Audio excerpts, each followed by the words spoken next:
अस्सलाम वालेकुम व्यूवर्स, मैं हूं मोमिना मुज़ना और मेरे चैनल में आप सबको खुशामदीद।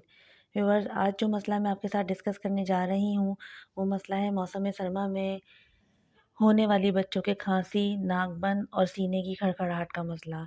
व्यूअर्स, जैसे कि आप सब जानते हैं, जैसे ही मौसम सरमा की आमद होती है और हवाएं गर्म गर्म मौसम से हवाएं ठंडी में जब तब्दील होती हैं, तो ये मौसम आपके बच्चों की सेहत पर या आप पर भी या बड़ों पर भी बहुत ज़्यादा असरात मुरतब करता है, जो कि चेंजिंग वेदर इफ़ेक्ट का एक मसला होता है, जिससे हर बंदा, तकरीबन हर दूसरा बंदा मुतासिर होता है। इस मौसम में हल्की सी भी बेहतियाती, मसलन बच्चों का कुछ ठंडा खा लेना या कोई खट्टी चीज़ खा लेना या कोई लॉलीपॉप, या बड़ों ने ठंडा पानी पी लिया या दही के ऊपर पानी का इस्तेमाल कर लिया, ठंडा पानी पी लिया, उसमें इस मौसम में आप गर्मियों में इतना शिकार नहीं होंगे इन चीज़ों का, लेकिन इस मौसम में ये चीज़ें आपको बहुत ज़्यादा नुकसान का बाइस बन जाती हैं और आपको हर वक्त एक एलर्जी की कैफियत हो जाती है, जिसमें आपको नाक का बंद होना, सीने में बलगम का जमना और बहुत ज़्यादा जिस्म में दर्द होना, ये सब इस मौसम की आमद के साथ आपको इन सारी प्रॉब्लम्स का सामना करना पड़ता है। तो व्यूअर्स, इन सब तकालीफ़ के साथ-साथ ये भी होता है बाज़ दफ़ा कि खाँसी हो जाती है, जो अमूमन बच्चों को और बड़ों को सोने के बाद स्टार्ट होती है और वो एक फंदे की सूरत में शुरू होती है। ये खाँसी इस बदलते हुए मौसम के साथ बहुत सारे लोगों का मसला बन जाती है। अमूमन जागते हुए ये खाँसी नहीं होती है और ना नाक बंद होती है, लेकिन जब बच्चा या बड़ा सो जाए उसके बाद ये खाँसी स्टार्ट होती है। ये एलर्जी का मसला होता है, जैसे ही मौसम आपका चेंज होता है तो एलर्जी की बहुत सारी इक़साम होती हैं जो लोगों पर हमला आवर होती हैं। इसमें एक किस्म ये है कि लोगों को खाँसी और नाक का बंद होना और सीने में खड़खड़ाहट या सीने में तकलीफ़, कंजेशन होना, ये अमूमन एक आम नॉर्मल शिकायत होती है जो इस मौसम में लोगों को हो जाती है। तो व्यूअर्स, अपनी इस वीडियो में मैं आपको बहुत आसान और बहुत घरेलू और बहुत सस्ता एक नुस्ख़ा बताने जा रही हूँ, जो आपको इस एलर्जी की खाँसी से और ठंडे होते हुए मौसम के इफ़ेक्ट से बचाएगा और आपको घर बैठे ही इसका हल मिल जाएगा। आपको कहीं डॉक्टर के पास नहीं जाना पड़ेगा। ना आपको महंगी दवाइयाँ और एंटीबायोटिक्स और सिरप इस्तेमाल करने पड़ेंगे।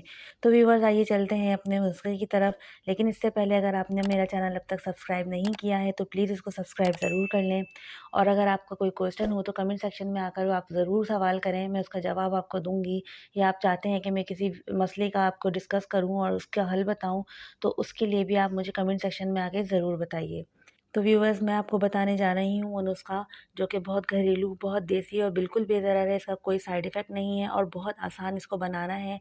अमूमन ख़वातीन, जो घरेलू ख़वातीन हैं, उनकी किचन में ही ये सारी चीज़ें मौजूद होती हैं। आप यकीन जानें, इसका इतना अच्छा असर होगा आपके बच्चे को कि आप अगर सोने से पहले बच्चों को इसका इस्तेमाल करवा देंगी, तो उनको सोने के बाद खाँसी बिल्कुल नहीं होगी और उनकी नाक भी खुल जाएगी अगर इसको आप नाक में भी इस्तेमाल करेंगी। तो व्यूअर्स, नुस्ख़ा ये है कि आपने लेना है आधा पाव सरसों का तेल। आप आधा पाव सरसों का तेल लेके इसको किसी पैन में डाल लीजिए और उस पैन में आप शामिल कीजिए 2 जवे लहसुन के चॉप करके, और उसमें आपने 3 अदद लौंगे लेनी है। आपने लहसुन के जवे और लौंगे उस तेल में जला लेनी है।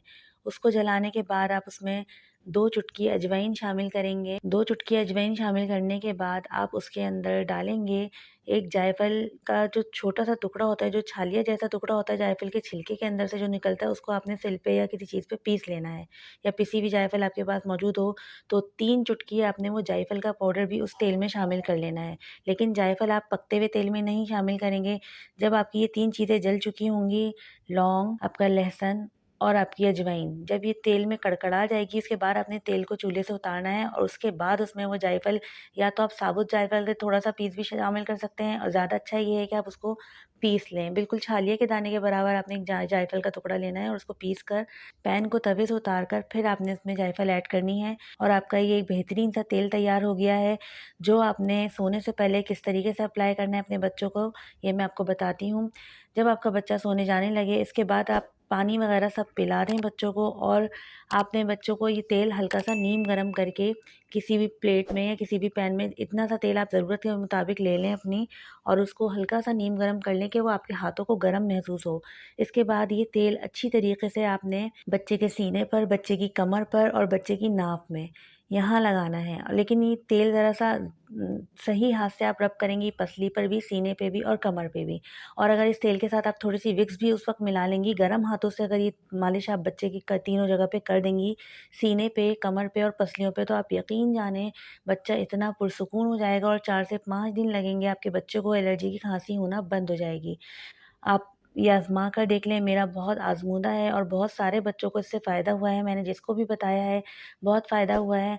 अल्लाह करे कि आपकी परेशानी भी इस छोटे से और बेज़रर और देसी नुस्खे से, जिसमें आपको किचन से ही सारी चीज़ें मिल जाएँगी, आप लोगों को फ़ायदा हो जाए और आपको फ़ायदा हो जाए। और मेरी वीडियो अगर आपको अच्छी लगे, तो आप उसको लाइक ज़रूर करिएगा, मेरे चैनल को सब्सक्राइब ज़रूर कीजिएगा। आखिर में जाते-जाते मैं ये ज़रूर बता दूँ कि तेल आपने नीम गरम इस्तेमाल करना है, जो आपके हाथों को भी गरम लगे, फिर आपने मालिश करनी है।